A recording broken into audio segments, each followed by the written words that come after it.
안녕하신가요? 저는 작년 말미쯤에 딸을 잃은 다 늙은 할머니이자 엄마입니다. 제게는 하나밖에 없는 귀한 딸이 하나 있는데요. 모든 엄마들이 그렇듯 제 자식도 제게 목숨보다 귀했어요. 가난한 가정 아래 임신을 미루고 미루다가 힘들게 찾아온 아이였거든요. 제 나이 40살에 찾아온 소중한 생명이었고 저희 가정의 기쁨이었죠. 저와 남편에게 하염없는 사랑과 마음을 베풀던 고운 아이를 잃은 지가 11개월 정도 됩니다. 정말 사랑했고 여전히 너무 사랑하는 제 딸아이를 영영 기억하고 싶어서 이 글을 쓰게 되었네요. 저와 남편은 서로 없는 집안이었지만 그래도 서로 많이 사랑해서 결혼을 하게 되었는데요. 같이 힘 보태서 살아가면 언젠가는 가난에서 벗어날 거라고, 사랑하는 사람과 함께라면 이 정도의 가난은 금방 이겨낼 수 있을 거라고, 막연하게 그런 순수한 생각을 하면서 시작한 결혼 생활이었습니다. 그런데 막상 부부라는 울타리 안으로 들어서니 혼자 살 때보다 더 힘들었어요. 그럼에도 저희 부부는 다툼 없이 똑같고 아끼고 똑같이 의지하면서 잘 지냈어요. 가난할수록 서로에게 상처되는 말을 하지 않기 위해 노력했던 거죠. 저는 중학교를 졸업하고 고등학교는 돈이 없어서 다니질 못했고요. 남편은 고등학교까지만 졸업한 사람입니다. 제가 이런저런 여러 가지 아르바이트를 하다가 20대 끝 무렵 남편을 만나서 결혼을 하게 된 거거든요. 저희는 돈이 없어서 결혼식도 남들처럼 거창하게 못했어요. 혼인신고하는 것만으로도 큰 의미가 있었고 함께 살게 된 월세방에서 식탁에 물 하나 떠놓고 반지를 나눠 낀 것이 다였거든요. 그래도 행복했습니다. 부부로 지내면서 당연히 지치고 힘든 순간을 겪었지만 남편을 탓하지 않았고 남편도 저를 탓하지 않았다는 게 행복했던 이유 중 하나이기도 해요. 남편은 택배 일을 하는 사람이었는데 무거운 짐을 많이 들어야 해서 허리가 많이 아팠어요. 한 번은 디스크가 터져서 수술을 받기도 했습니다. 그럼에도 일은 그만둘 수 없어서 계속했는데 병원 갈 돈을 아껴야 하니 매사에 조심은 하고 있었죠. 한 10년을 저와 남편은 무료하고 평범하게 지내왔습니다. 중간중간 아이를 만들고 싶었으나 병원도 못 가는 우리 형편에 아이까지 만들면 사정이 더 어려울 것 같았어요. 당장 일을 해서 돈을 차곡차곡 모아야 하는 실정이기도 했고 좀 더 나은 형편의 아이를 낳아서 아이가 남들 하는 만큼은 배우고 먹으며 살기를 바랬거든요. 가난한 집에서 태어났다고 저희처럼 부족하게 크도록 하고 싶지 않았어요. 그래서 계속 미뤘더니 어느새 제 나이가 40을 바라보게 된 겁니다. 그때까지도 저와 남편은 가난한 형편을 벗어나지 못했습니다. 우선 매달 나가는 월세가 큰 발목을 잡았어요. 다른 걸 아끼더라도 애 하나 키우는 데는 한참 모자란 사정이었죠. 그럼에도 제가 나이를 너무 먹어버렸으니 혹시 몸이 안 좋아 아이가 생기지 않는 상황이 되어버린다면 정말 속상할 것 같았습니다. 저와 남편은 아이와 함께 지낼 환경을 위해서 돈을 벌기도 했거든요. 그렇게 죽을 만큼 돈을 모은 것 같은데도 서울에 집 하나 사기가 이렇게 어렵네요. 아이 없이 이대로 둘이서 살 수밖에 없는 건가 마냥 걱정하고 있는 제게 남편이 어느 날 그런 말을 했습니다. 내가 밤일까지 뛰는 한이 있더라도 당신이랑 내 아이는 안 굶길 거야. 그러니까 우리 아이 가지자. 나 당신이랑 똑 닮은 딸아이 갖고 싶어. 와, 생각만 해도 일하는데 의지가 솟고 힘이 나네. 무리하다가 건강 해치면 어쩌려고. 나도 아이가 무척 갖고 싶지만 혹시나 준비되지 않은 우리 형편 때문에 아이가 마음을 다칠까봐 걱정돼. 내가 그렇게 안 둬. 그리고 당신 꼭 아이 낳고 싶어 했잖아. 그러려고 당신 몸 불살라 돈 모으고 아껴온 거잖아. 나는 아이 낳고 잘 키울 자신 있는데 당신은 아니야? 돈 걱정이라면 그건 정말 나한테 맡겨주라니깐. 남편은 형편 걱정 말라며 제 손을 잡고 하룻밤 내내 저를 안심시켜 주었습니다.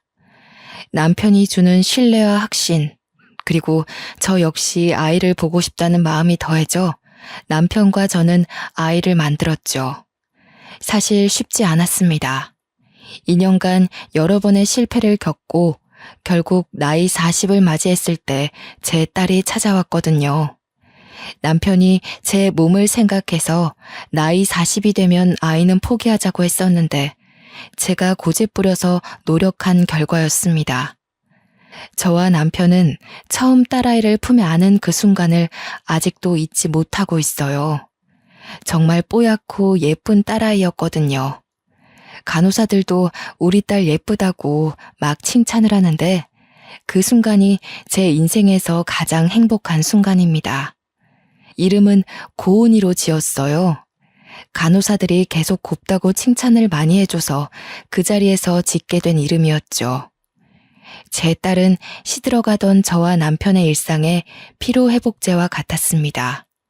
자식이 있다는 것 하나만으로도 가슴 뛰는 하루를 보낼 수 있다는 게 너무 행복하더군요. 지쳐서 쓰러지는 날이 많던 남편도 피곤함을 무릅쓰고 자기 전에 딸을 그렇게 안고 있다가 잠들었어요. 저희는 하나 있는 딸을 정말 애지중지 키웠습니다. 제 딸은 아기 때부터 성향이 얌전하고 차분한 아이였는데요. 어떻게 그리 말썽 한번 안 피우고 자랄 수 있는 건지. 어쩔 땐 저와 남편은 혹시 아이에게 문제가 있는 건 아닌가 고민도 했었다니까요. 특히 딸은 학교 생활을 굉장히 착실하게 잘 임했어요.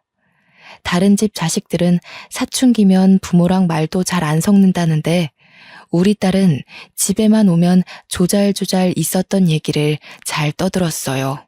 친구들과 놀았던 이야기, 수업 시간 어려웠던 과목, 선생님 말씀 등등 끊임없이 이야기 보따리가 새어나왔죠. 식사 자리에서 딸 얘기를 들으면서 밥을 먹으면 저와 남편은 그보다 즐거운 게 없었습니다. 딸이 그만큼 건강하게 커가고 있는 무렵 혼자 밤낮으로 일하는 남편 건강이 걱정되기 시작했어요. 저도 이제 일을 찾아야 했죠. 딸 초등학교만 졸업하면 일을 구하려고 했는데 남편이 중학교까지는 아직 한참 어린 아이라며 고등학생 되면 생각하라길래 더 미루고 있었거든요. 그런데 그렇잖아도 안 좋은 남편 허리가 갈수록 망가지는 게 보여서 더는 안 되겠더라고요. 아니나 다를까 남편은 몇 달 후 명예퇴직을 당했어요. 미안해 여보. 일할 수 있을 때까지 했어야 하는 건데. 그래도 걱정 마. 내가 얼른 다른 일 찾아볼게. 당신이랑 내 딸 굶기는 일 없게 한다고 했잖아. 미안할 게 뭐 있어. 너무 고생했어. 당신은 우리 가족을 위해서 해줄 수 있는 만큼 다 해줬어. 그러니까 더 이상 혼자서는 책임 느끼지 마. 나 당신이랑 함께 살아가려고 결혼한 거지 당신한테 내 인생 맡기기만 하려고 결혼한 거 아니야. 남편과 저는 한날 밤 딸아이가 듣지 않을 정도로 대화를 나누며 한참 서로를 위로해 주었습니다. 그리고 다음 날부터 함께 머리 맞대고 경제 생활에 대해 고민하기 시작했죠. 저는 아르바이트 경력은 많지만 이걸로 직장을 구할 수 있는 스펙은 안 되고 또 나이가 40인지라 어디 써줄 데도 없을 거 아닙니까? 남편도 나이가 있어서 어디 신입으로 들어가기도 애매하고요. 또 일을 찾기에는 아직 딸이 학생이기 때문에 오랫동안 벌이를 손 놓고 있을 수 없는 지경이었어요. 상황이 급했다는 거지요. 저희 수중에는 남편이 명예퇴직금으로 받은 돈과 적금이 전부였는데요. 여러 번 고민하다가 결국 마음먹은 일이 바로 작은 국수집을 차리는 거였습니다. 식당을 하나 차리고 싶은데 마땅히 내세울 요리 실력이 아니라 고민하던 차에 국수가 떠올랐어요. 딸이 국수를 참 좋아하는데 그 때문에 제가 평소 국수하는 데는 도가 텄거든요. 딸도 저희가 식당을 할 거라고 하니까 국수집을 적극 추천하기도 했고, 이웃집 아줌마가 저희 집에 놀러 왔다가 제가 만든 국수를 먹고는 장사 한번 해보라고 칭찬해 준 적도 있었어요. 물론 그 칭찬은 그저 기분 좋은 농담으로 넘겼지만요. 그래서 국수집을 차리게 되었는데 뭐 특별할 것 없는 그저 흔한 주부 손길이라 도심 가격보다는 싸게 팔았습니다. 제 딸이 굉장히 좋아했어요. 이제 국수 원 없이 먹을 수 있다면서요. 얼마나 사랑스럽던지. 저희 집 국수가 저렴해서 그런가 돈 없는 학생들이나 어르신들이 좀 많이 찾아왔는데요. 행색 보니까 다들 하나같이 저처럼 어렵고 힘들게 사는 처지처럼 보였습니다. 그래서 국수양을 듬뿍 주기도 했거든요. 그런데 그게 소문이 났는지 덕분에 손님이 빠르게 늘더라고요. 제 남편은 배달을 했어요. 우리는 업체를 쓰는 게 아니기에 정말 엎어지면 코다할 가까운 곳만 배달을 갔는데도 수익이 괜찮았습니다. 그렇게 무탈하게 장사를 진작 국수집을 차릴 걸 그랬나 싶더라고요. 엄마, 휴대폰 좀 바꾸라고 했지? 이거 나 초등학생 때부터 썼던 거 같은데? 요즘 영상통화 되는 거 많잖아. 아빠랑 둘이 그걸로 바꿔. 아이고 됐어. 그 비싼 걸 뭐하러. 지금 그 전화도 튼튼하고 잘만 되는구만. 전화가 연락만 될 수 있으면 되는 거지. 내가 학교 가서도 엄마 아빠 보고 싶을 때가 있으니까 그렇지. 영상통화 되면 얼굴 보면서 얘기할 수 있고 좋잖아. 나 이제 곧 직장인이잖아. 첫 월급 받으면 내가 휴대폰 하나씩 사줄까? 제일 좋고 화면 크고 비싼 걸로. 또 봐라. 쓸데없는데 신경 쓰지. 됐네요. 그 돈으로 너 하고 싶은 거 하고 사고 싶은 거 사면서 써. 우리 딸내미 코 묻은 돈을 어떻게 받니? 대학을 졸업한 딸은 식품회사의 개발 직원으로 입사했습니다. 전공도 그쪽으로 가더니 학점까지 좋아서 교수님 추천서를 받고 들어갔다네요. 그러면서 하는 말이 참 귀여웠는데요. 나는 엄마 국수가 세상에서 제일 맛있어서 모든 사람들이 엄마 국수 다 알았으면 좋겠어. 내 꿈이 뭔 줄 알아? 돈 모아서 엄마 아빠한테 큰 사업체 하나 차려주는 거. 바라지도 않았는데 원하는 꿈이 저희를 위한 선물이라는 딸의 말이 기특하고 자랑스러웠어요.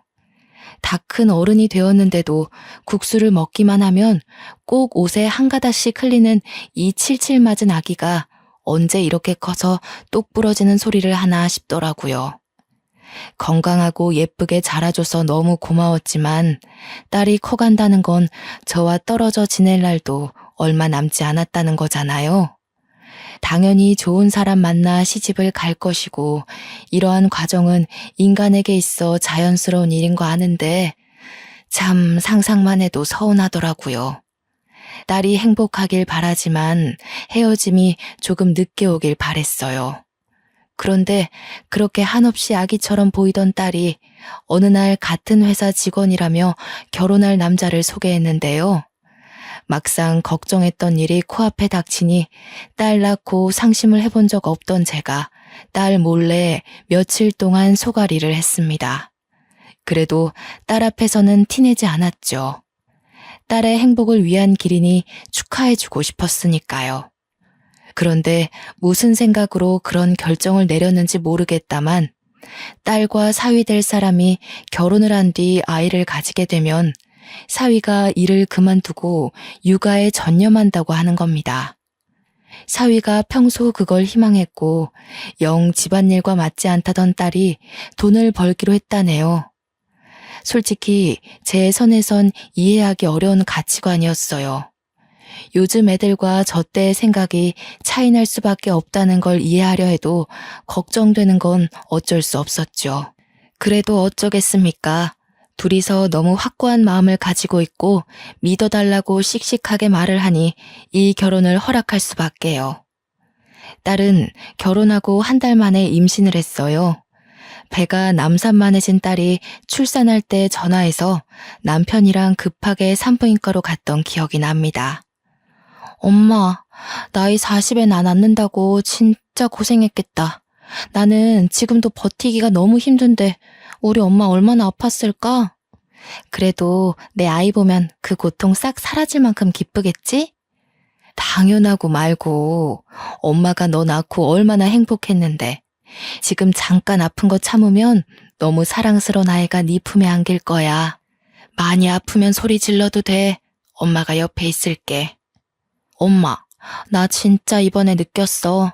나는 세상 엄마들 다 존경해. 그중에서 엄마를 제일 존경해요.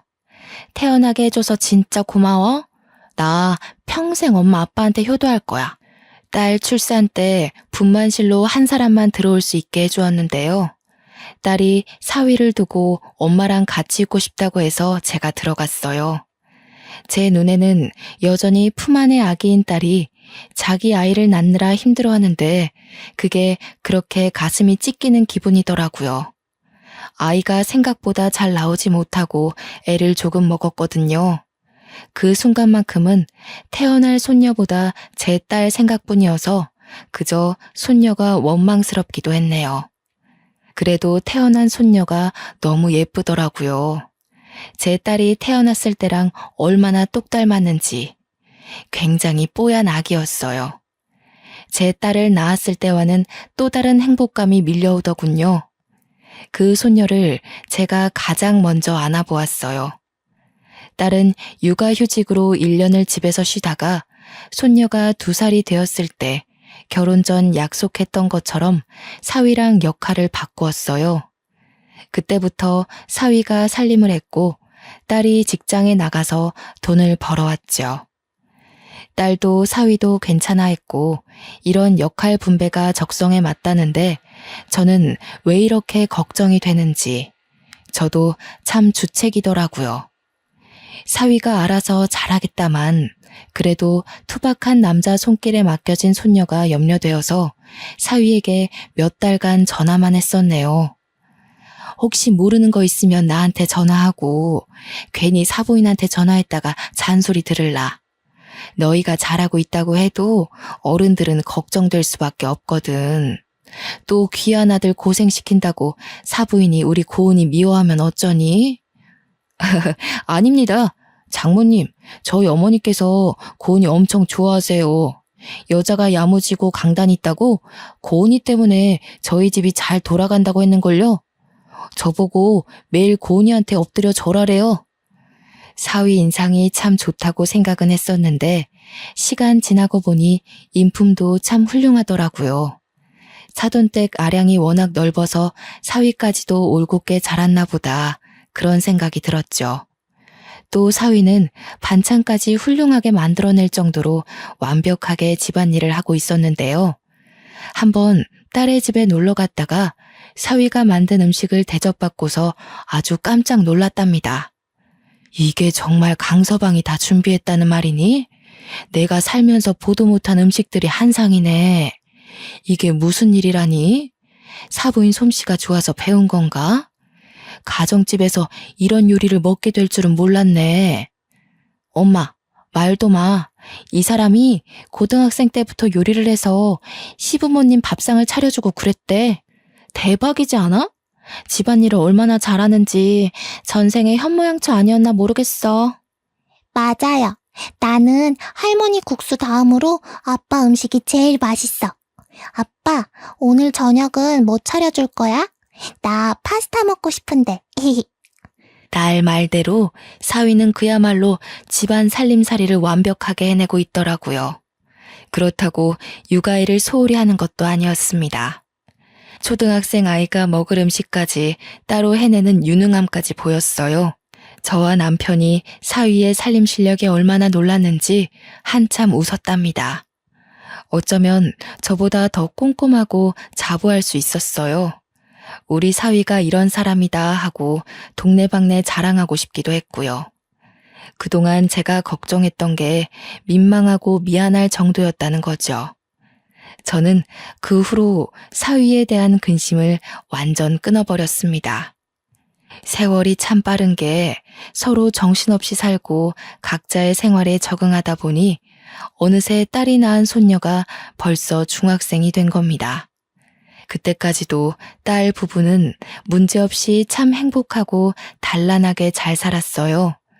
외조, 내조 각자 임무에 충실하다 보니 잘 살 수밖에 없었겠죠. 딸 사정이 경제적으로 많이 안정된 터라 저는 딸에게 은근슬쩍 둘째 손주를 묻기도 했는데요. 보영이가 나중에 크면 혼자 쓸쓸하지 않겠어? 동생 하나 만들어주지 그래. 아직 둘째 생각은 없는 거야? 나이 들면 갖고 싶어도 몸이 안 따라줘. 나는 보영이 하나로 만족해. 나도 외동이잖아. 그래서 엄마 아빠한테 그만큼의 사랑을 받을 수 있었다고 보거든. 내가 받은 사랑의 크기를 보영이도 느끼게 해주고 싶어. 난 엄마 아빠가 나만 봐줘서 너무 행복했거든. 딸은 나이가 들어도 부모 눈엔 한참 아기라는 걸 이럴 때 또 느꼈네요. 저는 한때 남편과 제 마음이 딸에게 전해지지 않으면 어쩌나 걱정하기도 했는데 다행히도 딸은 우리의 사랑을 알아줬나 봅니다. 참, 손녀 보영이가 정말 제 딸의 마음씨를 쏙 빼닮았더군요. 중학생이라 한참 사춘기일 텐데도 일주일에 한 번씩이나 이 낡은 국수집에 와서 얼굴을 비춰줬습니다. 엄마가 할머니 국수 엄청 자랑하더라고요. 근데 자랑할 만했다. 너무 맛있어요. 저 다음 주에 친구 데려와도 돼요? 제가 친구들한테 우리 할머니 국수 엄청 맛있다고 하니까 친구들도 먹고 싶대요. 어머, 정말? 친구들 많이 데리고 와. 할머니가 국수 공짜로 해줄게. 우리 손녀 친구들은 얼마나 착하고 예쁜지 보고 싶네. 학교 생활 어떻게 하는지도 좀 들어보고. 손녀를 보면 꼭 예전에 밥도 안 먹고 국수만 먹으려고 하던 제 딸을 보는 것 같아서 기분이 좋았어요. 까르르거리는 손녀의 웃음 덕분에 바쁜 장사에도 얼마나 힘이 솟는지 모릅니다. 가난으로 허덕이며 그저 행복만을 쫓아 살던 저와 남편은 딸 고은이를 낳고부터 이렇게 정말 소중한 나날들만 이어지고 있었어요. 남편과 둘이 장사를 마무리하고 집에 누워 눈 감기 전에 늘 행복에 겨워 죽겠다는 말을 많이 했던 것 같아요. 그런데 왜 그런 말 있잖아요. 행복이 클수록 그만큼 큰 불행이 찾아올지 모른다는 말이요. 저는 가족이 있기 때문에 살면서 그 어떤 고난도 고난이라 생각지 않고 넘길 만한 힘이 있었어요. 허나 그날 저녁 사위에게 온 연락은 제가 쌓아온 모든 인생을 한순간에 무너뜨려 버렸어요. 장모님, 늦은 시간에 연락드려서 죄송해요. 급한 일이라. 여기 집 옆에 대학병원인데요. 지금 바로 와주실 수 있으세요? 고은이가 사고를 당해서요. 이때 심장이 내려앉은 기억은 아직도 괴롭고 잊히지가 않아요. 가타부타 설명을 들을 정신도 없이 저와 남편은 일하던 옷차림 그대로 식당을 뛰쳐나갔습니다. 마감 중이던 식당을 문도 못 잠그고 정신없이 나왔죠. 급하게 택시를 타고 사위를 찾아서 만났건만 딸 얼굴을 바로 확인할 수가 없었습니다. 사위 말로는 딸이 현재 수술실에 있는 상황이라고 했어요. 강서방, 이게 어떻게 된 일인가? 무슨 일인 거야? 내 딸 괜찮은 거지? 아무 일 없는 거지? 수술하면 괜찮은 거라고 그랬어? 큰일은 아닌 거지? 자네는 우리 딸 만났어? 어떻든 그냥 가벼운 수술하러 들어간 거잖아. 그렇지? 죄송합니다. 고은이가 장모님 장인어른께 드릴 게 있다고 내려가는 길에 교통사고가 났어요.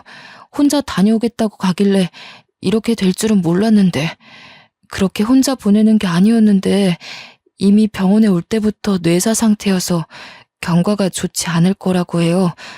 어떡해요, 장모님? 장인어른, 고은이 어떡하면 좋아요? 사위가 제 딸의 마지막을 예감한 사람처럼 울면서 얘기를 하는데 저는 다리에 힘이 풀려 그대로 주저앉아 버렸습니다. 남편은 어쩔 줄 몰라서 가슴을 내려치며 수술실 문 앞을 방황했어요. 저 또한 바닥을 절절 기며 내 딸 고은이 이름을 부르고 통곡했죠. 저는 그래도 딸이 무사히 수술을 마치고 나와 엄마 그 한마디 해줄 거라고 마지막까지 희망을 갖고 있었어요. 그러나 기적은 일어나지 않았고 사위한테 그렇게 들은 말이 딸의 마지막 소식이 될 줄은 몰랐습니다. 심장 졸이면서 기다렸던 의사가 나오는데 저희에게 죄송하다는 사과를 전하며 고개를 숙이더라고요. 정말 꿈 같은 일이었습니다. 딸의 모습이 생생하게 제 마음에, 머리에 살아있는데 다시는 볼 수 없다니요. 다시는 눈을 뜨지 않는다니요. 전혀 실감나지 않았어요. 믿을 수가 없었어요. 그때 뒤에 나온 간호사 한 분이 딸 사고 현장에서 발견된 거라며 제게 물건 하나를 건네줬는데요. 포장 박스가 사고 현장에서 바닥을 굴렀는지 엉망이더라고요.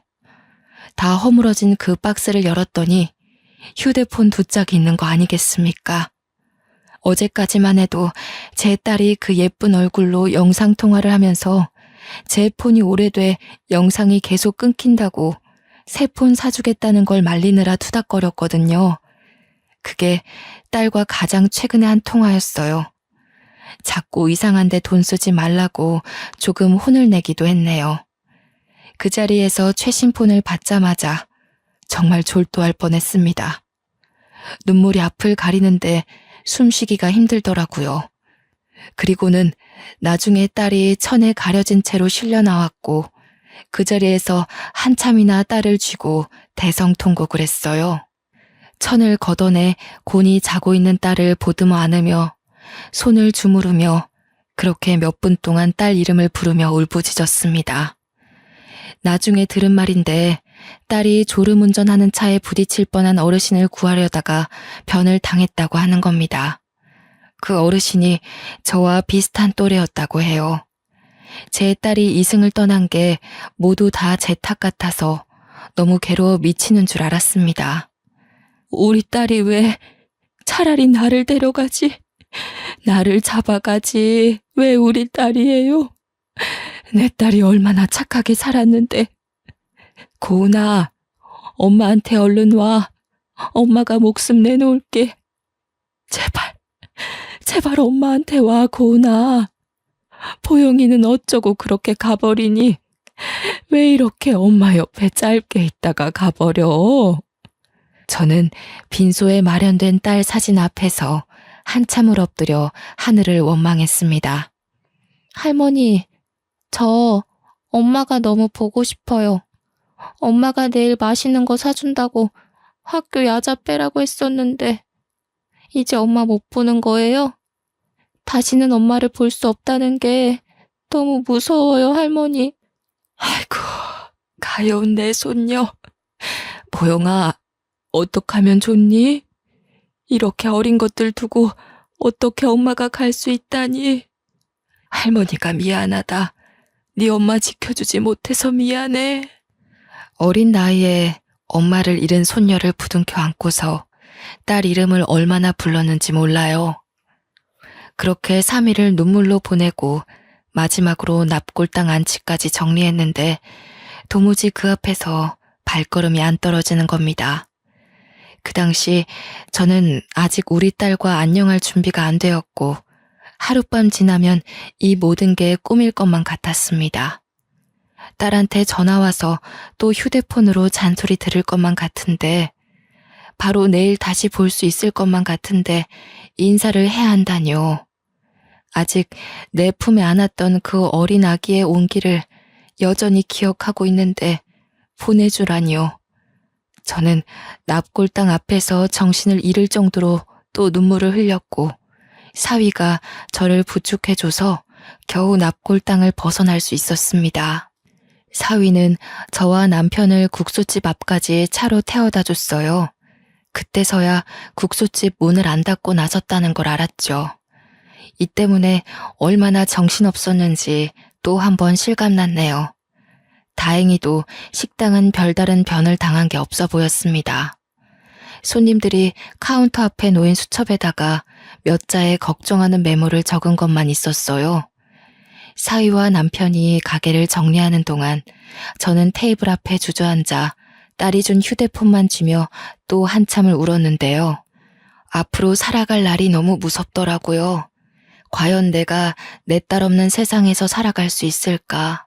고은이 없이 웃을 수 있을까?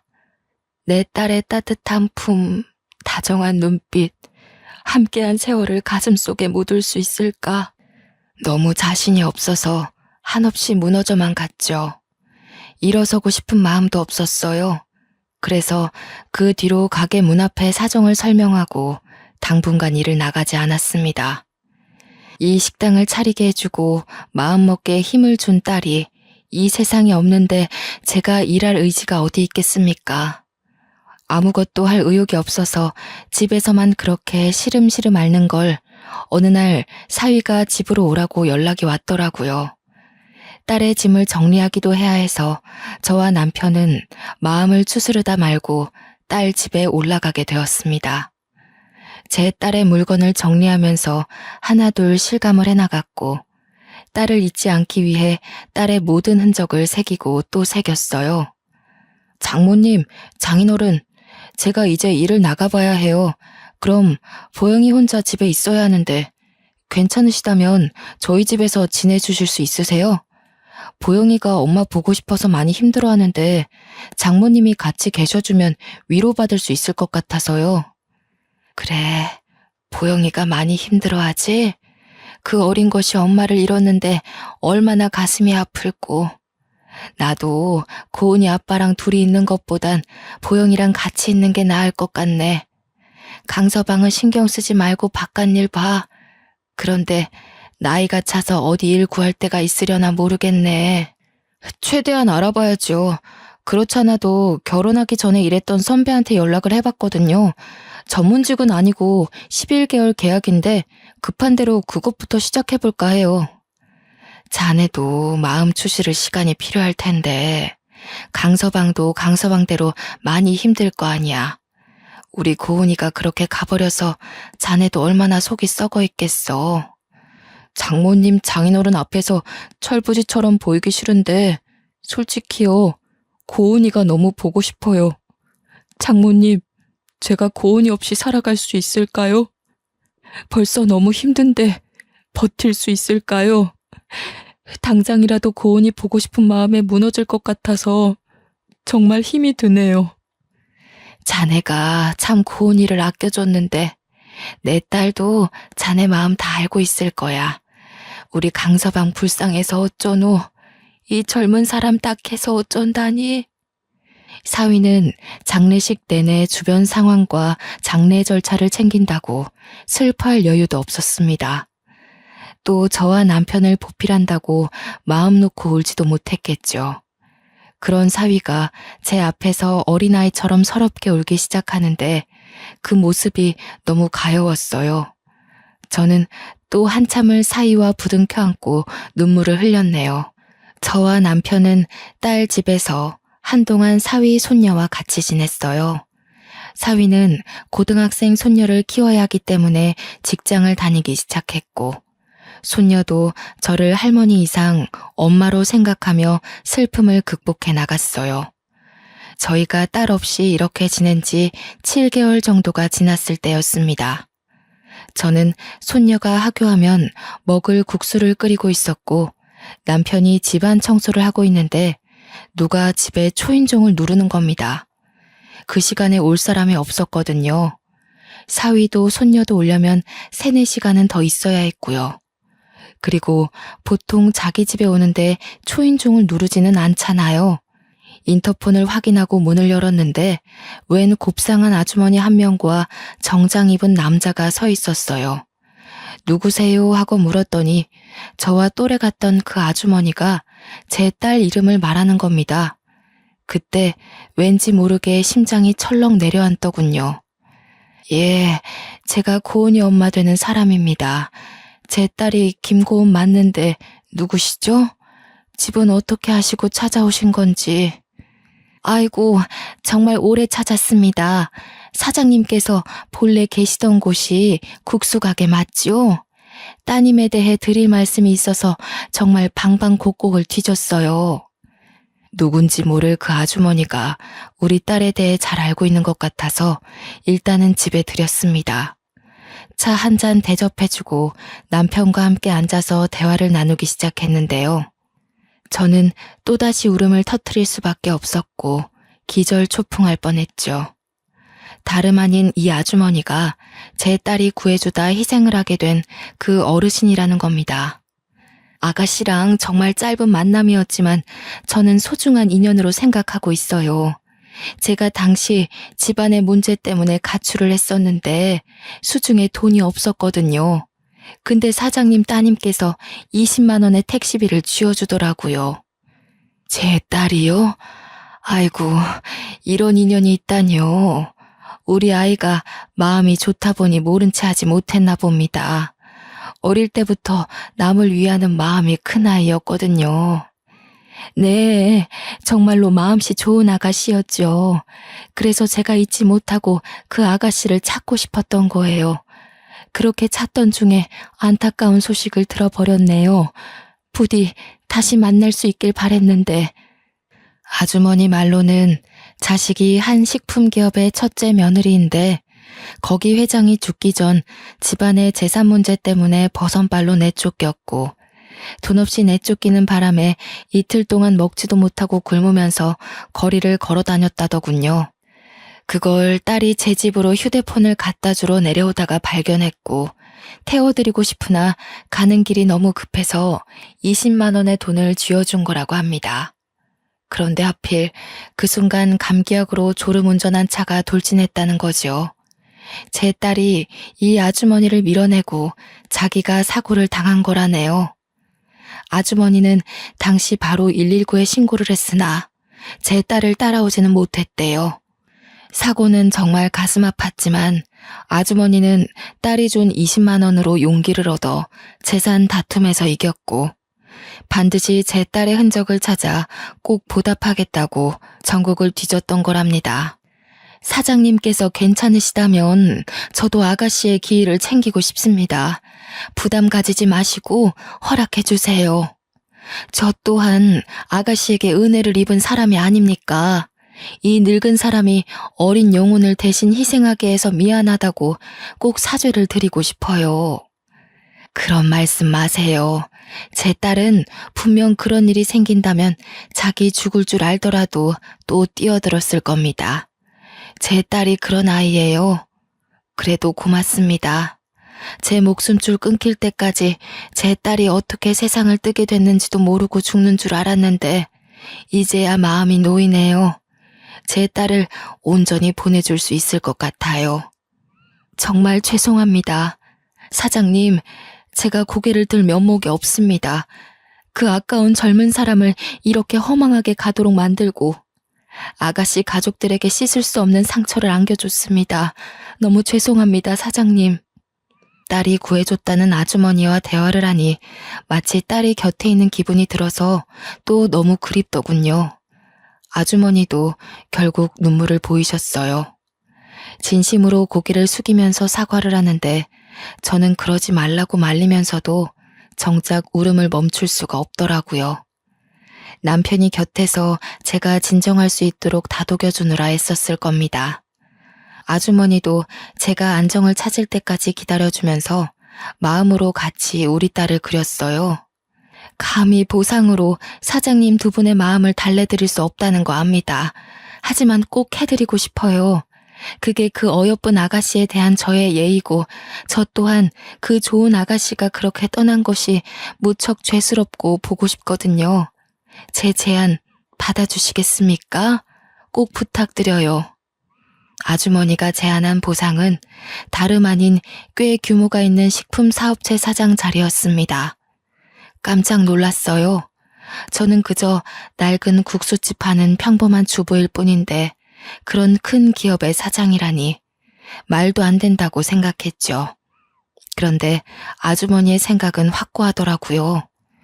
우리 부부가 사장직이 처음이라지만 절대 새로 꾸리는 이 사업이 망할 수 없다고 확신을 갖고 있었어요. 알고 보니 아주머니께서 회사 경영 때문에 여기저기 식당을 방문한 적이 있었는데 그중 우리 국수집도 있었다는 거예요. 저는 두 분의 레시피이면 국수계의 역사를 쓸 수 있다고도 봐요. 제가 그렇게 만들어 드릴 겁니다. 사실상 두 분이 걸어 다니는 레시피잖아요. 제가 언제 한번 명함을 드린 적이 있는데 혹시 기억나실지 모르겠어요. 명함이라. 그러고 보니 저희 국수집과 어울리지 않는 느낌의 고상한 아줌마가 한 번 방문한 적이 있던 것 같았어요. 명함 얘기를 하니까 생각나더라고요.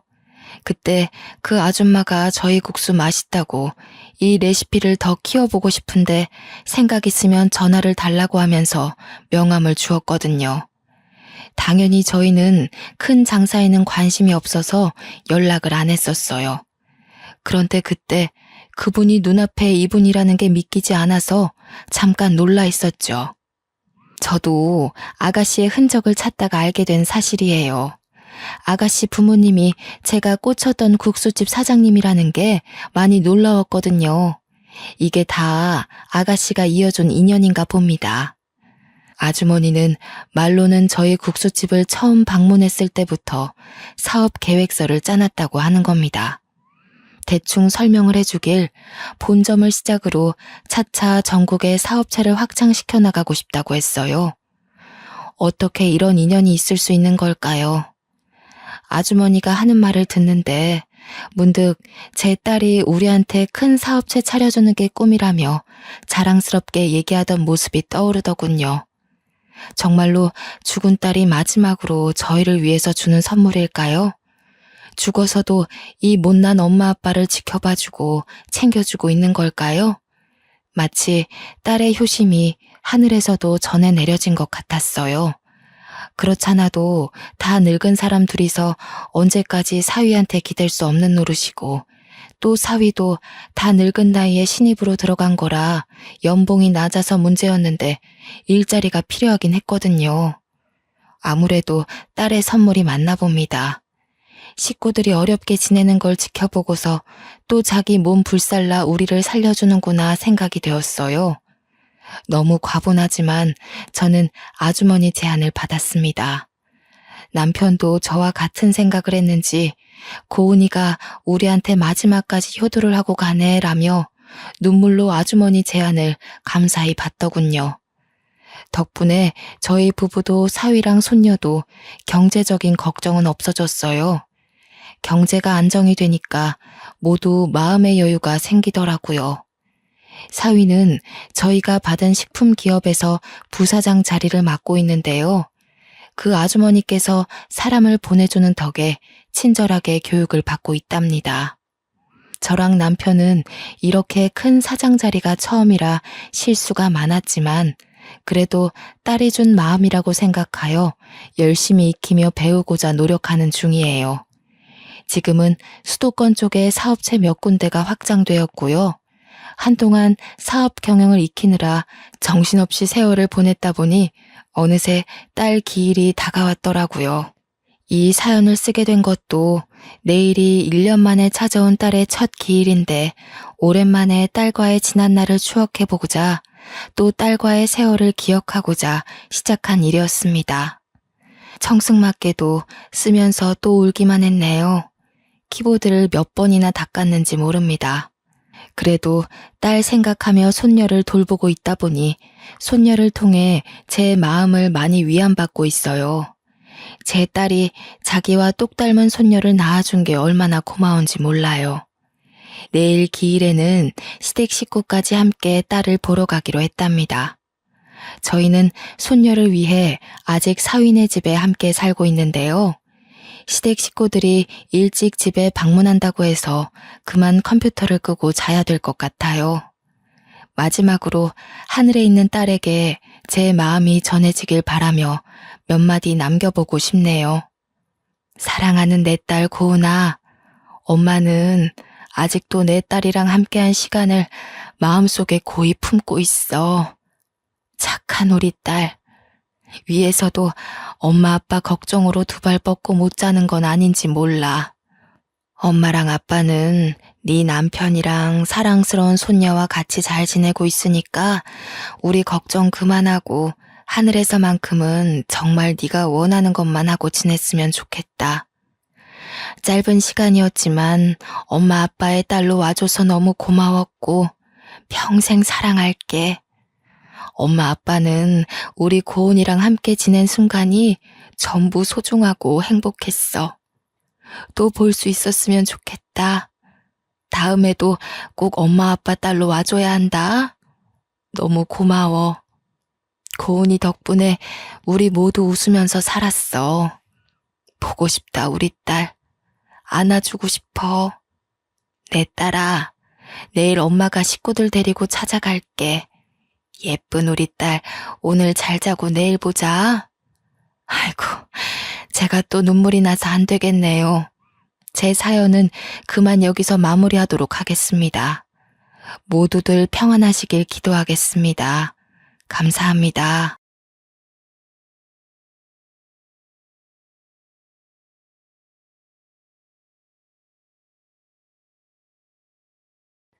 안녕하세요. 저는 화려한 돌싱으로 여유 있는 삶을 즐기며 지금은 행복하게 살고 있는 40대 여자입니다. 지금이야 저 혼자 잘 먹고 잘 살면 되니까 인생의 모든 것을 즐기고 있지만 불과 몇 년 전에는 저도 남들과 다름없는 며느리 중 하나였습니다. 지긋지긋한 시댁을 가차없이 버리고 나니 정말 행복하더라고요. 그래서 이렇게 사이다 같은 사연 함께 공유하고 싶어서 용기 내서 한번 글을 올려봅니다. 제 이야기를 듣고 공감해주시고 같이 화도내주시고 속 시원함까지 같이 느껴주시기를 바라봅니다. 저는 어릴 때 아버지가 돌아가셔서 홀어머니와 함께 아등바등 살았습니다. 어머니께서 그 시절에 여자 혼자 먹고 살기도 힘든데 딸까지 먹여 살려야 하니 얼마나 힘드셨겠습니까? 다행일지 모르겠지만 아버지께서 회사에서 일을 하시다가 사고로 돌아가신 거라 산재로 취급되어 보상금을 넉넉하게 받았습니다.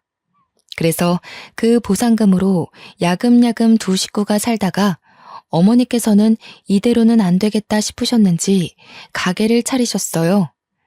제가 대충 고등학교를 졸업할 때쯤 가게를 오픈했는데 우리 어머니라서 그런 게 아니라 정말 손맛은 기가 막히시거든요. 식당 음식이 하나같이 다 맛있으니 입소문이 또 입소문을 타고 점심때는 근처 회사 다니는 사람들이 줄을 서야 밥을 먹을 수 있을 정도로 바빴습니다. 장사가 잘 되니 가게를 확장 오픈했고 가게를 확장한 이후에도 줄이 줄어들지를 않자 2호점, 3호점까지 식당을 크게 늘려갔어요. 일일이 모든 음식을 관리하시느라 우리 어머니는 하루가 어떻게 흘러가는지 모를 정도로 바쁘셨습니다. 저는 대학을 졸업하고 이렇다 할 취업이 되지 않아서 전전긍긍하고 있었습니다. 하필이면 대학 시절 내내 만났던 첫사랑이 먼저 취업이 되고 해외로 발령을 가게 되어 헤어진 상태였습니다. 해외로 발령을 가도 연락만 잘 되면 오래오래 만날 수 있을 거라 생각했는데 어쩜 가자마자 연락이 두절되더라고요. 솔직히 저를 떼어내기 위해 술을 쓴 건 아닌가 너무 슬퍼서 잡생각도 많이 들었죠. 저는 집에서 놀고 먹으면 뭐하냐고 차라리 가게에 일하러 나오라는 어머니의 말에 바쁜 식당 일을 돕기 시작했습니다. 그래도 학교 다닐 땐 싹싹한 성격과 봐줄 만한 외모로 친구들도 많았어서 취업에 실패한 친구들 몇 명 끌고 식당에서 열심히 일을 했어요. 와, 식당 일이라는 게 보이는 게 전부가 아니더라고요. 저를 키우기 위해 이 모든 일을 새벽부터 밤늦게까지 혼자 짊어지고 온 어머니에게 존경심이 들었습니다. 제가 더 잘해야겠다 그런 생각만 가득했어요. 우리 어머니 식당은 근처 회사들 덕분에 점심시간이 제일 바빴습니다. 어김없이 제대로 쉬지도 못하고 점심시간에 주문을 받고 열심히 음식을 나르고 있었는데 물을 나르다가 그만 어떤 손님과 부딪혀 물을 쏟고 말았어요. 으아, 차가워. 저는 남자 손님의 외마디 비명에 놀라서 서둘러 주방에서 마른 수건을 가져와 손님 다리에 묻은 물을 닦아드렸습니다. 어떡하죠? 너무 죄송해요. 그냥 마시는 물이긴 한데 혹시 원하시면 제가 세탁비라도 드릴게요. 그냥 물인데 뭐 어때요? 괜찮습니다. 식당 일이 많이 바쁘신 것 같은데 일 보세요. 손님은 아주 너그럽게 저의 실수를 이해해 주셨습니다. 저는 너무 감사해서 계란말이를 서비스로 드렸어요. 저에게 고맙다고 인사를 해주시더라고요. 그 이후에도 그 남자 손님은 저희 식당에 매일 찾아왔습니다. 알고 보니 넉살이 워낙 좋은 손님이라면서 우리 어머니와도 안면이 있는 분이시더라고요. 준규? 그 사람 여기 건너편에 있는 회사 직원이야. 거기가 무슨 건축 부자재 다루는 회사라고 하던데. 저는 그냥 그렇구나 했습니다. 제가 물을 쏟는 실수를 하긴 했지만 그거 말고는 전혀 접점도 없었고 그닥 관심이 가는 타입은 아니었어요. 게다가 저는 첫사랑과 헤어진 일에 대한 충격이 아직 가시지 않은 상태였죠. 취업 걱정도 해야 하는데 어머니 식당에서 알바비를 받으면서 일을 하다 보니 딱히 돈이 급하지도 않고 취업에 대한 생각이 점점 줄어들더라고요. 이래서는 안 되겠다 싶어서 바쁜 시간에만 식당 일을 도와드리고 오후 시간에는 직장인 스터디를 찾아서 공부를 시작했습니다. 물론 저는 직장인까지는 아니었지만 직장인들과 스터디를 하게 되면 그래도 취업에 대한 팁을 좀 얻지 않을까 싶어서였어요. 그런데 그 모임에서 제가 물을 엎질렀던 준규 씨를 다시 만날 수 있었습니다. 알고 보니 그 스터디에서 꽤 오랜 시간 공부를 했다더라고요. 저는 준규 씨 덕분에 모임에도 잘 적응할 수 있었고 자격증 시험에 대한 갖은 정보도 얻을 수 있었습니다. 준규 씨는 제게 나중에 한턱 쏘라고 했죠.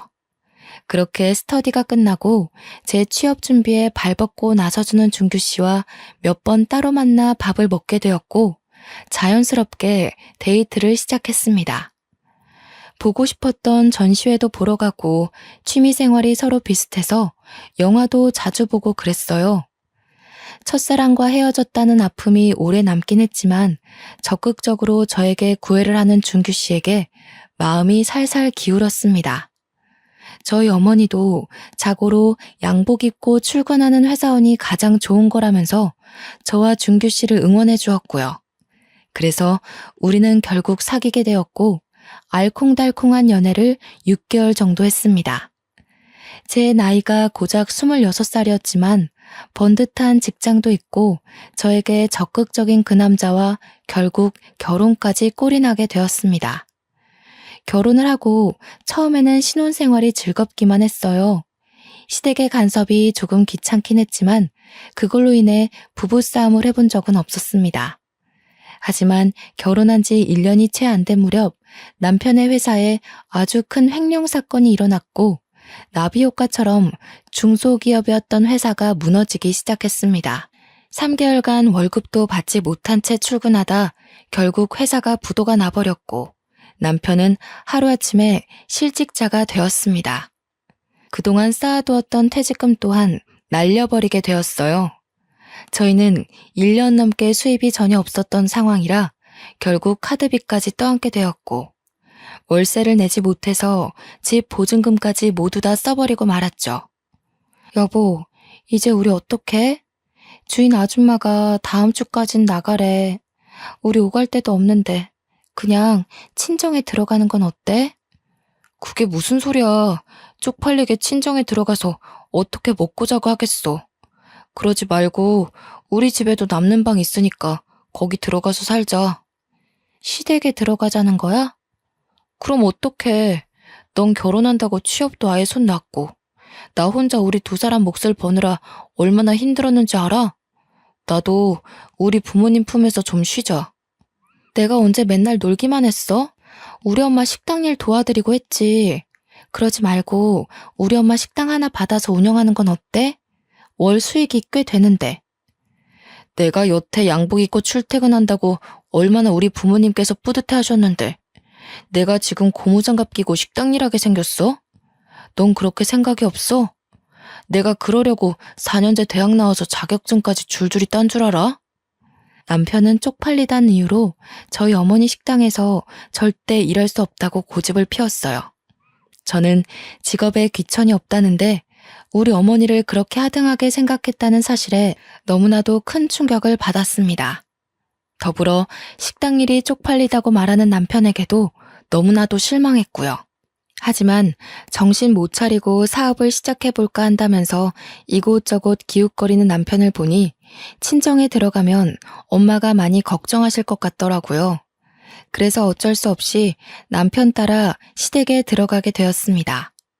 그 짧은 결혼 생활 동안에도 끊임없이 제게 잔소리를 하던 시어머니였는데 맨날 붙어 살면 얼마나 더 심하려나 걱정도 되었어요. 하지만 친정어머니가 걱정하는 게 더 싫었기 때문에 애써 씩씩하게 시댁에 들어가게 되었다고 말했습니다. 아니, 아무리 그래도 친정에 사는 게 좋지 않겠니? 나랑 같이 식당 운영하고 이 식당 물려도 받고 하면 노후 걱정은 없을 텐데. 우리 시어머니 나한테 되게 잘해주시는 거 알잖아. 아무래도 준규 씨도 시댁에 있는 게 덜 눈치 보일 거고. 회사 실직하고 마음이 많이 불편하고 그런가 봐. 이해는 한다만, 그래, 우리 사위가 워낙 싹싹하고 너한테도 잘하니까 내가 믿어야지. 시댁에서는 우리 어머니를 어떻게 보는지 모르겠지만 우리 어머니는 시댁을 아주 높이 평가하시는 분이었어요. 직장을 잃은 사위가 혹여라도 주눅이 들까 더 알뜰히 챙기기도 하셨고요. 저는 어머니의 마음에 빚이라도 지는 것 같은 기분이 들어서 죄송스러웠지만 내색하지 않았습니다. 시댁으로 합가를 하고 얼마 지나지 않아서 시어머니께서 아침마다 저를 불러내기 시작하셨습니다. 예, 아침밥 차리지 않고 뭐하니? 어제 준규 씨가 늦게까지 술을 마셔서 아침은 안 먹을 것 같아서요. 이따 점심에 콩나물 해장국 끓이려고요. 이게 무슨 말 같지도 않은 소리야? 준규 입만 입이니? 우리는 아침도 먹지 말란 소리야? 저는 솔직히 좀 당황스러웠습니다. 제가 시부모님 아침상까지 차려야 하는 거였을까요? 저도 오전 내내 늦잠을 자고 싶었는데 6시부터 깨워서 아침상을 차리라고 하니 너무 피곤하더라고요. 하지만 제 상을 꼭 받아야겠다고 말씀하셔서 어쩔 수 없이 아침상을 차리기 시작했습니다. 달그락거리는 소리가 시끄러웠는지 저보다 2살 어린 신우가 방에서 나와 빽 소리를 지르더라고요. 아니, 아침부터 왜 이렇게 시끄러워? 지금 밥 차리는 거 사방팔방 소문내는 거야? 신우는 참 버릇이 없었어요.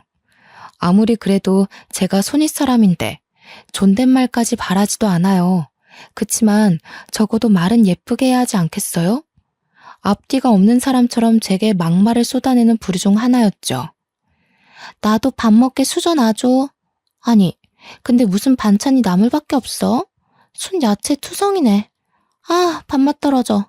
엄마, 나 그냥 안 먹을래. 반찬을 쓱 훑어보더니 반찬이 이게 뭐냐면서 저에게 핀잔을 주고는 화장실로 쏙 들어가 버리더라고요. 아침부터 저는 먹지도 않을 상을 차리는 것도 하나는데 반찬 투정까지 하니까 기분이 확 나빠졌습니다. 한바탕 아침 전쟁을 치르고 나서 방에 들어가 쪽잠에 들었는데 남편이 저를 깨우더라고요. 비몽사몽으로 일어나서 쳐다보니 저보고 해장국을 끓이라고 했어요. 저는 자다 말고 다시 나와 해장국을 끓여서 대접해 주었습니다. 그래도 내 남편인데 어떻게 하겠어요? 나 오늘 사업 같이 할 동업자 만날 거야. 사업에 대한 계획 접은 거 아니었어요? 접긴 뭘 접어. 그러면 평생 여기서 우리 부모님한테 손 벌리면서 살 거야? 그러지 말고 우리 엄마 가게 물려받자니까. 내가 고작 식당 일 일하려고 지금까지 쎄 빠지게 공부한 줄 알아? 자꾸 그렇게 못 배운 티 내지 말고 당신도 돈 벌 생각해. 해장국을 후루룩 들이키더니 나갈 준비를 하는 남편을 보면서 서운했습니다. 예전처럼 전시회며 영화며 그런 여유 생활을 즐기자는 건 아니었지만 온통 적밖에 없는 시댁에 저만 덜렁 남겨놓고 나가는 남편이 참 싫었어요. 하지만 그럴 때마다 남편은 저에게 항상 똑같은 말만 했어요. 조금만 기다려봐. 아버지께서 우리 빚 갚아주시고 전세금만 다시 생기면 그때 분가해도 늦지 않아. 우리 빚이라고 해봐야 얼마 없는데 그거 우리 엄마한테 말해서 갚아도 되잖아요. 남편은 잠시 생각에 잠긴 듯 말이 없었습니다. 그리고는 멋쩍게 저에게 털어놓더라고요. 사실은 내가 이번에 사업한다고 아버지한테 1억 정도 빌렸어. 그러니까 그것도 빚은 빚이지. 암튼 내가 사업 잘 되면 돌려드리긴 할 건데 몰라. 아무튼 그런 줄 알아. 저와 상의 없이 시댁에 손을 벌린 남편이 너무나도 한심했어요. 게다가 무슨 사업을 할 건지 정확하게 정해놓은 것도 없고 아직 시작 단계에도 미치지 못하면서 1억이나 빌리다니요.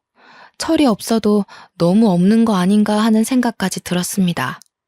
하지만 늘 불행은 한꺼번에 휘몰아치는 법 아니겠어요?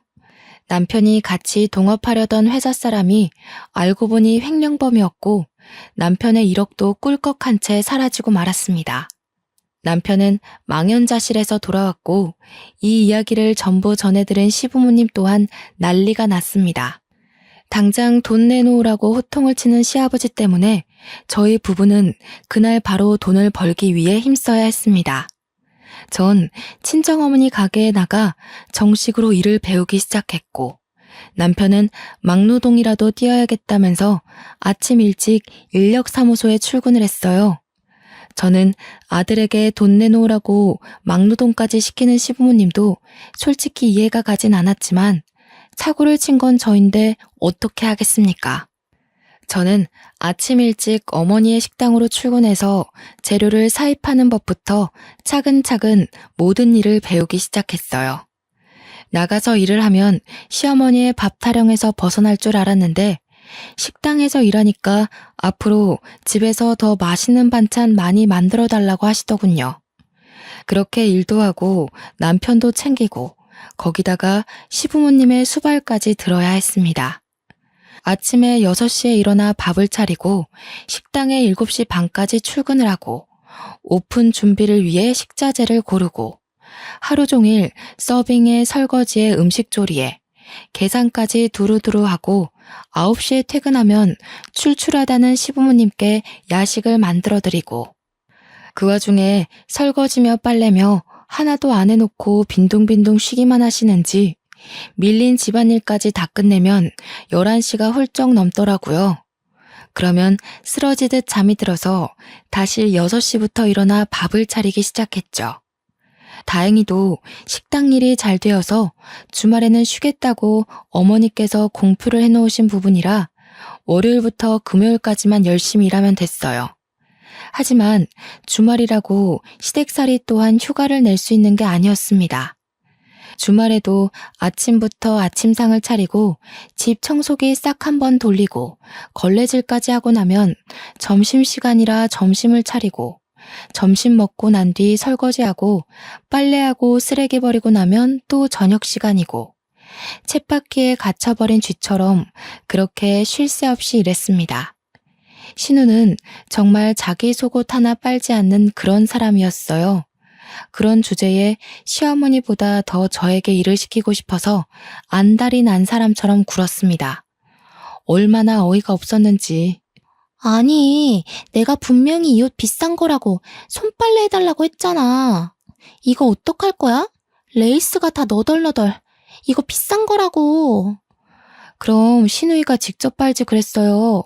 이런 일까지 제가 해야 되나요? 저는 이 집 식구지 일하러 온 아줌마가 아니에요.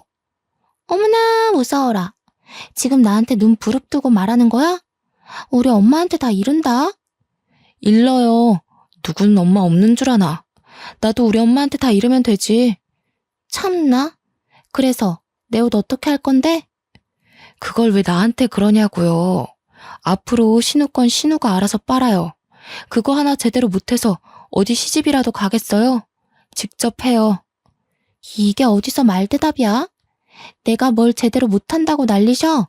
나도 시집 가면 알아서 다 척척 잘할 거거든? 그리고 나는 엄청난 부잣집에 시집 갈 거라서 내 손으로 직접 할 일도 없어. 부잣집은 무슨 얼어 죽을 부잣집인지. 솔직히 얼굴이라도 연예인 뺨치게 생겼으면 말을 안 해요. 생긴 것도 그닥 이쁜 것도 아니면서 말이 좋아 부잣집이지 절대 시집도 못 갈 얼굴이거든요. 저는 이 거지 같은 시댁을 떠나고 싶었습니다. 그래서 등에 파스를 붙여달라는 남편을 붙잡고 이야기했어요. 당신도 노가다 하느라 힘들지 않아요? 그러지 말고 우리 친정에서 살면서 우리 엄마 일 도와드리고 그래요. 아니, 막말로 내가 사장도 아니고 거기서 무슨 일을 더 하겠냐고. 전골이나 나르고 공깃밥이나 푸고 있겠지. 그리고 이미 합가까지 한 마당에 뭐라고 하고 나가? 그럼 우리 부모님 수발은 누가 들어? 아니, 내가 시부모님 수발 드는 사람이에요? 말이 그렇다 이거지. 그리고 며느리가 시부모님 수발 드는 거야 당연한 거 아니야? 우리가 여기서 짐 싸서 나가면 그것도 체면 구기는 거야. 남편은 말도 안 되는 논리를 펼쳐가면서 저를 설득했어요. 설득이라기보다는 강요나 다름없었죠. 제 힘든 사정을 아시고 어떻게든 적게 일시키고 월급은 더 많이 주려고 애쓰는 우리 어머니랑은 달랐어요. 돈은 계속해서 밑 빠진 독에 물 붓는 것처럼 사라지고 그 와중에 빚 갚고 생활비까지 달라는 시댁 식구에 지방 청소까지 맡기는 신우는 용돈 달라고 당당하게 말하고 진짜 왜 이딴 집안에 시집을 왔나 싶었습니다. 그러는 와중에 아주 제 인생을 바꿔버릴 일이 생기고 말았어요. 어느 날부턴가 친정어머니 얼굴이 누렇게 뜨는 것 같아서 영양제도 챙겨드리고 푹 쉬시라고 했는데 갑자기 구토를 막 하시면서 쓰러지시길래 응급실에 갔더니 글쎄 검사 결과가 간암이라고 하는 거예요. 이미 진행이 꽤 되어 있다면서 친인척들 포함해서 최대한 많은 가족들이 이식 검사를 진행하는 게 좋겠다고 했습니다. 저희 친정어머니에게 남은 가족은 저 하나뿐이라 하늘이 무너지는 것 같았습니다. 하지만 저는 저 혼자라도 이식 적합 검사를 받겠다고 했고 적합 판정이 나오면 무슨 일이 있어도 수술을 하겠다고 마음을 먹었습니다. 그리고 이 사실을 시댁 식구들에게도 말했어요. 저희 어머니께서 간 이식 수술을 하셔야 한다고 합니다. 그래서 저 한 달 뒤에 적합 검사 받으러 가요. 아니, 장모님이 간 이식을 받으셔야 한다고? 왜? 간암이시래. 아니, 그러면 간 이식하고 임신은 어떻게 하냐? 그거 애는 낳을 수 있는 거냐? 절대 안 되지. 간 이식하면 평생 약 먹어야 되거든. 먹어야 되는 약도 엄청 많아서 애 낳으면 기형아 나을걸. 아니, 무슨 말씀을 그렇게 하세요? 절대 반대다, 절대. 너는 이제 출가 외인, 우리 박신의 집 식구인데 어디 내 허락도 없이 간 이식을 한다는 거야? 그게 무슨 소리세요, 아버님. 저희 엄마 죽어요, 간 이식 못 받으면. 유일하게 남은 가족이 저 하나뿐인데 그럼 제가 해야지 누가 하겠어요? 우리 집 대를 끊어놓으려고 작정을 했구나. 절대 안 돼. 시댁 식구들은 저에게 간 이식을 절대 하지 말라고 했어요. 저는 기가 막혔습니다. 하나뿐인 저의 가족이자 저를 평생 사랑으로 아껴주신 저희 어머니께 제 간 하나 못 드릴 이유가 있겠습니까? 어머니를 살릴 수만 있다면 심장도 떼어드릴 수 있는 마음이었어요. 당연히 제가 해야 된다고 생각했고 저 아니면 안 된다고 생각했습니다. 너 만약 잘못되면 우리 아들은 어쩌고? 솔직히 사돈어른 안 되긴 했지만 그래도 살 만큼 사신 분이고 또 돌아가시고 나면 식당도 다 우리 거 되는 거 아니니? 그러면 우리 살림도 좀 필 텐데. 아 맞다. 보험도 꽤 있으시지? 저는 시모의 말에 혼이 쏙 빠지는 기분이었습니다. 살 만큼 살았다고 하는 것도 보험금 이야기도 거기다가 식당까지 탐을 내다니. 남편에게 식당 일을 하자고 했을 때 거절하더니 알고 보니 사장 자리에 앉고 싶어서 그랬던 거였어요. 저는 울고불고 난리를 쳤습니다. 지금 제 어머니께 제 간을 드리겠다는데 왜 반대를 하고 그러세요? 같이 이식검사 받으라고 요구한 것도 아니고 제가 알아서 다 하겠다는데 이런 식으로 나오면 저 이 사람이랑 이혼하겠어요. 제가 여기서 식모 취급 당하면서 사는 거 알면 우리 엄마가 속상할까봐 말도 못했는데. 식모? 어머, 얘 말하는 싸가지 좀 봐라. 언제 우리가 식모 취급했니? 네 남편이 말아먹은 재산이 얼만데 그런 식으로 말을 해? 그리고 이혼? 이혼을 어디 버릇없이 우리 앞에서 말을 해? 당연히 시댁에서는 노발대발 난리가 났고 남편 또한 제가 심했다고 저한테 뭐라고 하더라고요. 저는 할 말을 잃었습니다. 그냥 아무 생각도 들지 않고 기력도 없어 방에 들어와서 잠을 청했어요. 한참을 거실에서 시댁 식구들이랑 이야기를 나누던 남편이 방에 들어와 저에게 치근덕대더라고요. 저는 남편이 계속해서 미안하다고 말하면서 다가오길래 그냥 적당히 받아주고 푹 잠이 들었습니다. 다음날 아침이 되었는데도 상을 차리라고 깨우지 않더라고요. 그래도 전날 질러둔 게 있어서 찔려서 그러나 싶어서 저도 아침상을 차리지 않았고요. 그날부터 남편은 밤마다 저에게 들러붙었고 저는 피임을 꼬박꼬박 한 걸 확인하고는 남편을 받아주었어요. 남편도 순순히 피임을 하더라고요. 그렇게 한 달쯤 지나서 이식검사를 하자고 병원에서 연락이 왔고 저는 병원으로 한달음에 달려갔습니다.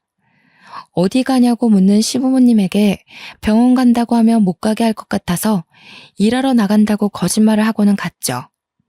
그동안 몰골이 더 상한 어머니를 보면서 참 마음이 아팠습니다.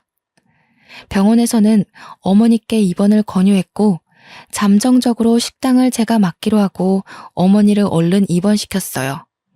그리고 저는 간단하게 피검사를 하고 이식검사를 하기 위한 준비를 했습니다. 그런데 피검사가 끝나고 얼마 지나지 않아서 의사 선생님이 황급히 저를 부르셨어요. 혈액형은 엄마와 제가 같은 걸로 알고 있는데 다른 문제가 있나요? 혹시 결혼하셨나요? 네, 했어요. 피검사를 했는데 수치가 일단 산부인과로 가셔서 초음파부터 보시는 게 좋을 것 같네요. 저는 깜짝 놀랐습니다.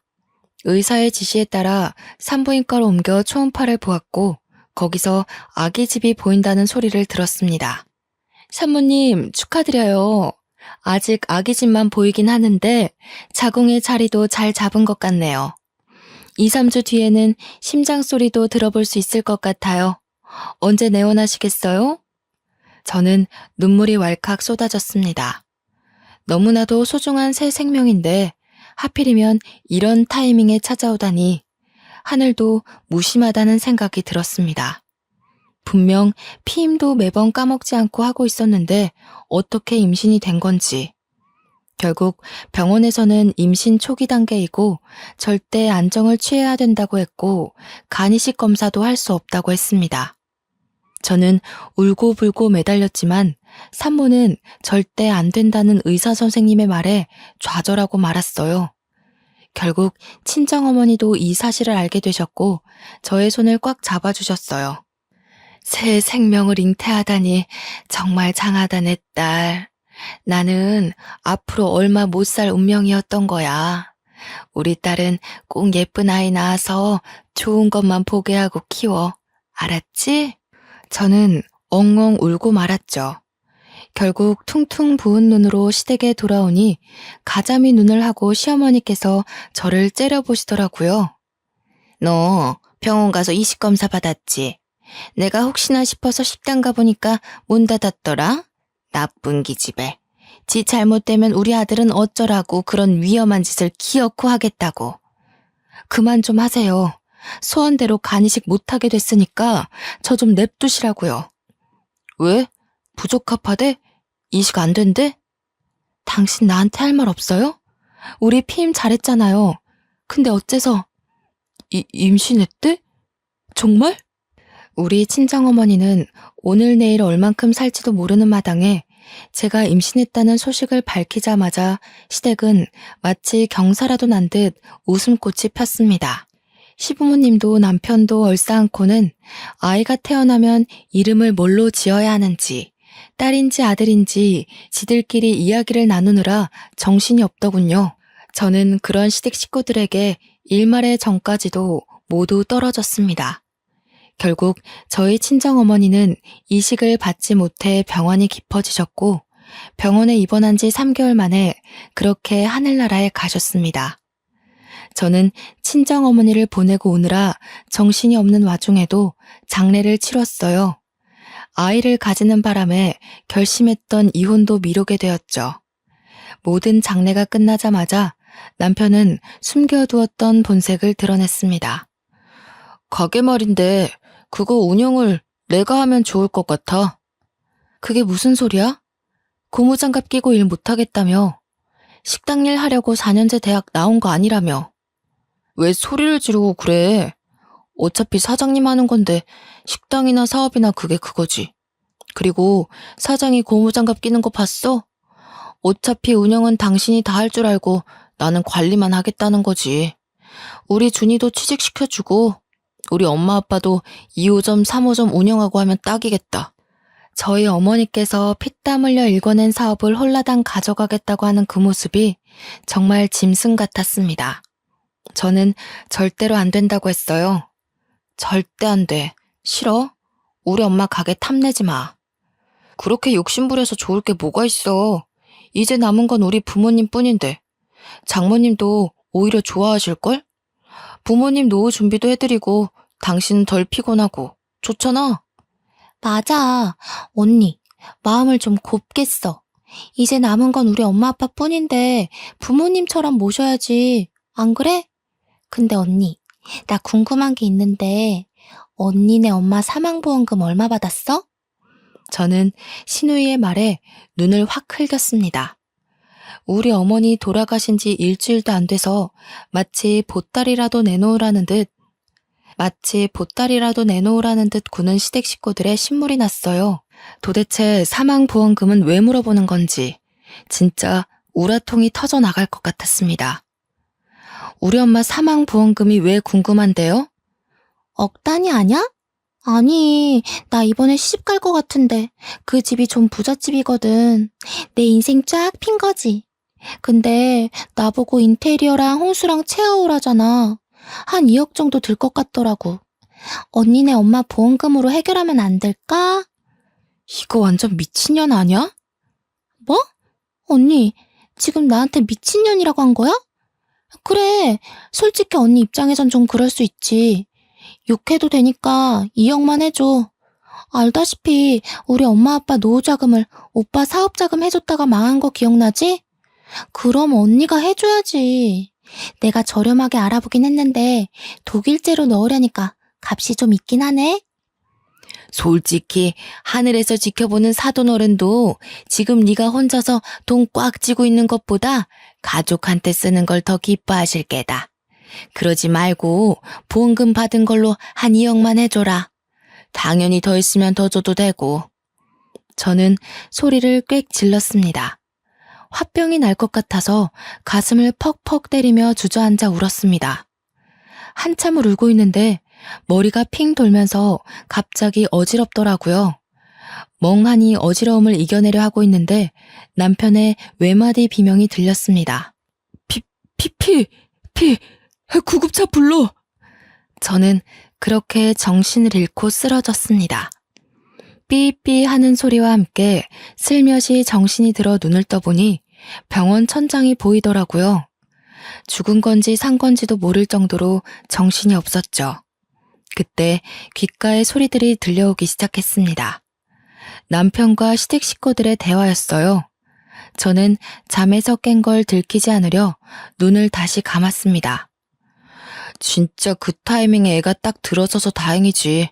안 그랬으면 장모님 이식수술 받았겠지?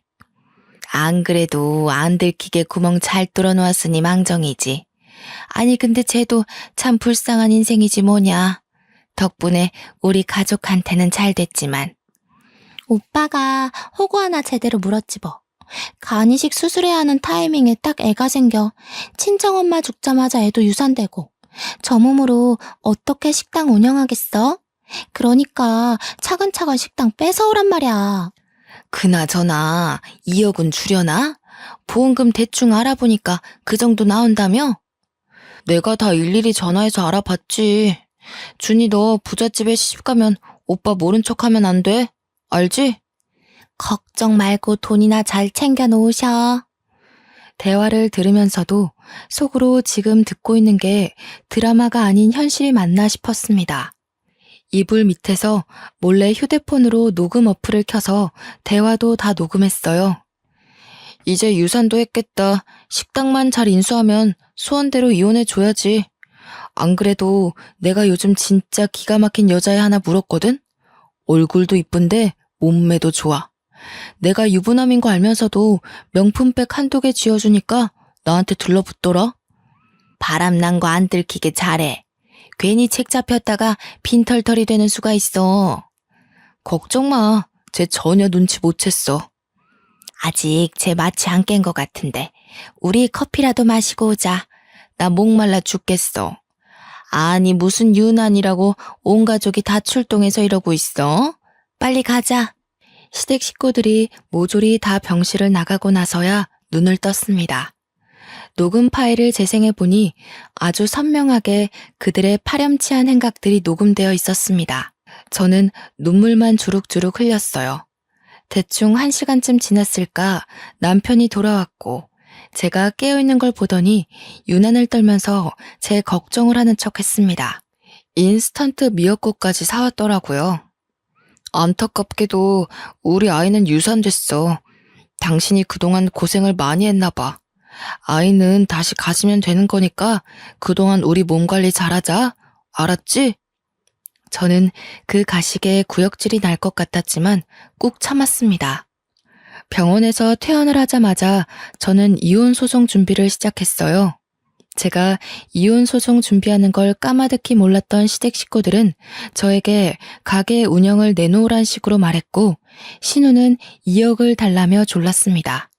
저는 천천히 기다려보라는 희망 고문을 했죠. 일주일이 넘게 지나고 모든 자료를 변호사님께 넘겼고 소송 준비가 끝났다는 연락이 오자마자 저는 이혼 서류를 들이밀었습니다. 당연히 시댁 식구들은 난리가 났죠. 아니 이게 무슨 짓이야? 이혼이라니. 앞으로 우리 가족이 단단하게 뭉칠 일만 남았는데 이게 무슨 뒤통수니? 저는 아무 말 하지 않고 변호사가 집으로 올 때까지 기다렸습니다. 기다렸던 변호사님이 도착하자마자 소장을 들이밀었고 시댁 식구들은 모두 벙쪄 있었습니다. 변호사님은 소송 시작을 알리면서 위자료 지급에 대해서도 말을 했고 시댁 식구들은 모두 펄쩍 뛰었죠. 얌전한 고양이가 부뚜막에 먼저 올라간다더니 이런 식으로 뒤통수 칠 줄 몰랐네. 나 잘 되라고 2억 달라고 한 게 그렇게 억울했어? 2억이 문제가 아닙니다. 의도적으로 간이식 수술을 방해한 점, 가게 운영권을 협박으로 탈취하려고 한 점, 그리고 남편분의 외도 증거까지 있습니다. 시댁 식구들은 그제서야 오해라면서 저를 달래려고 했지만 저는 강경하게 나갔습니다. 어머니의 사망보험금으로 사둔 빌라에 미리 짐도 다 옮겨두었습니다. 변호사님의 위자료 이야기가 나오자 그제서야 꿀먹은 벙어리가 된 시댁 식구들에게 손가락으로 욕 한번 펼쳐주고 뒤를 돌았죠. 이렇게 가면 어떡해. 내 결혼 어떡하라고. 절대 안 돼. 나 이 결혼 무조건 해야 된단 말이야. 그걸 내가 왜 신경 써? 네 일은 네가 알아서 해. 잘난 너네 오빠한테 내달라고 하든가. 결국 시댁에서는 위자료 때문에 소송까지는 어려울 것 같았는지 협의 이혼으로 마무리해달라고 했습니다. 저는 어차피 이혼과 제 재산을 지키는 게 목적이었기에 두 번 다시 마주칠 일 없게 해달라고 하고는 이혼 서류에 도장을 찍었습니다. 결국 혼자 가게를 3개 운영하게 되면서 저는 헤어짐의 아픔도 잊어버리고 열심히 살았습니다. 그러던 와중 전 남편은 다시 돈을 벌기 위해 노가다를 뛴다는 소식을 들었고 신우는 2억을 준비하지 못한 채 어영부영 결혼 준비를 한다는 이야기를 들었습니다. 저는 마음이 좀 가라앉으니 파렴치한 놈들에게 복수를 하고 싶다는 생각이 들었어요. 그래서 신우의 부잣집이라는 시댁에 수소문했고 결국 흥신소를 통해 정보를 얻었습니다. 만발의 준비를 하고 평일 저녁에 신우의 예비시댁에 다짜고짜 찾아갔습니다. 제가 누군지 모르는 눈치라 저도 어떻게 말을 열어야 하나 고민했지만 그간의 서름이 복받친 덕인지 신우의 예비시무 앞에서 잘잘 이야기가 나오더라고요. 저는 그간 제가 당했던 수모와 간이식을 하지 못해 어머니를 보내야 했던 일, 이혼한 일까지 모두 알려드렸습니다. 예비시댁에서 준비하라던 2억도 제 어머니의 보험금으로 충당하려 했다고 이야기하자 예비시댁에서는 난리가 났어요. 신우의 예비시모는 제 손을 꼭 잡고 너무나도 고맙다고 이야기해 주었습니다. 차라도 한 잔 마시고 마음을 진정시키라고 하시기에 그제서야 소파에 앉아 집을 둘러보는데 거실 한가운데 걸린 가족 사진에 너무나도 낯이 익은 사람이 있었습니다. 바로 제 첫사랑이었어요. 때마침 퇴근을 한 건지 제 첫사랑이 집으로 들어왔습니다. 저는 너무 놀라 찻잔을 깨버렸고 첫사랑도 그 소리에 저를 보고는 놀란 눈을 했습니다. 아니, 당신이 준이랑 결혼하려던 그 남자야? 준이? 박준이? 아니, 그건 우리 동생이랑 결혼하려는 여잔데? 그건 그렇고 당신이 어떻게 여기에 있어? 나 찾아온 거야? 아니, 이게 무슨 일이야? 둘이 아는 사이예요? 어떻게? 제 옛날 여자친구예요. 제가 중동 지역으로 파견 가면서 어쩔 수 없이 연락이 끊기게 된. 그 첫사랑이 이분이야? 왜 연락 안 했어? 내가 얼마나 기다렸는데. 그 동네에서 작은 분쟁이 일어나면서 전쟁이 발발됐어. 아무것도 준비 못하고 급하게 떠난 파견이라 인터넷도 먹통되고 휴대폰도 잃어버리고 연락할 방법이 없었어. 나중에 연락하려고 하니 연락처도 바뀌고 지인들에게 수소문해보니까 너 벌써 남자친구가 생겼다고 하길래 포기했지. 저는 그제서야 오해가 풀렸습니다. 시간이 늦어 연락처만 교환을 하고 어색한 인사를 나누고 헤어졌죠. 하지만 애틋하게 어쩔 수 없는 이별을 했던 사이였던 터라 다시 불같은 사랑을 하기까지 시간이 오래 걸리지 않았습니다. 정말 꼬박 한 달을 매일같이 만나고 오해를 풀고 하다 보니 자연스럽게 예전 같은 모습으로 만나게 되었습니다. 나는 지금 우리가 이러고 있는 시간이 너무 아까워. 결혼하자. 저는 결국 첫사랑의 마음을 받아주었습니다. 저의 모든 사정을 아는 동우 씨의 가족들은 한마음 한뜻으로 저를 포옹해 주셨고 나중에 이야기를 들어보니 제가 방문했던 그날 이후로 동우 씨 가족은 망할 그 집안과 모든 관계를 끊었다고 하더라고요. 전 신우가 미련을 가지고 계속해서 집 앞으로 찾아온다는 이야기는 들었지만 제가 정식으로 결혼 허락을 받는 날에서야 실제로 집 앞에 찾아온 신우를 만날 수 있었습니다. 뭐야, 네가 여기 왜 있어? 너구나. 네가 다 이상하게 회방을 놓았던 거였어. 이상하게 회방이라뇨? 저는 사실만 말했을 뿐이에요. 요망한 기집애, 우리 오빠랑 이혼한 지 얼마나 됐다고 여기 붙어서 그래? 어머니, 저런 기집애는 받아주고 왜 저는 안 돼요? 쟤도 2억 해운대요. 그거 다 지 엄마 죽고 받은 보상금이에요. 소름 돋지 않으세요? 이 집의 며느리가 될 사람은 나밖에 없는데 너 니네 엄마 죽은 보험금으로 시집 가려니까 좋니? 좋아? 저는 대꾸할 가치가 없어서 무시했지만 예비 시어머니께서는 화가 무척 나셨나 봅니다. 전 신우의 뺨을 정말 짝소리가 나게 치셨어요. 보자 하니까 입에 걸레를 물었나. 뭐 이렇게 더러운 말만 뱉어? 우리 며느리 사정 다 알아서 아무것도 해오지 말라고 했다. 네가 마음에 안 들어서 일부러 무리하게 2억을 혼수로 해오라고 했던 거야. 어디 뱁새가 황새를 따라가려고 가랑이를 찢어? 그러다가 탈난 거야. 알겠어? 당장 꺼져. 우리 가족 눈앞에 띄지 마. 전 신우는 뺨을 맞은 게 충격적이었는지 그 자리에 주저앉아서 눈물만 뚝뚝 흘렸습니다. 그다음 전신우에게 동우 씨는 굵은 소금을 가져와 뿌려버렸어요. 소금 세례까지 맞은 전신우는 뒷공문이 빠지게 자리를 떴고 그날 이후로 제 눈앞에 보이는 일은 없었습니다. 저는 지금 현재 예비 시댁의 사랑을 듬뿍 받으면서 결혼을 준비하고 있어요. 재혼이라 최대한 조용히 하려고 했는데 예비 시댁에서 발벗고 나서서 성대하게 준비를 해주셔서 몸둘 바를 모르겠습니다.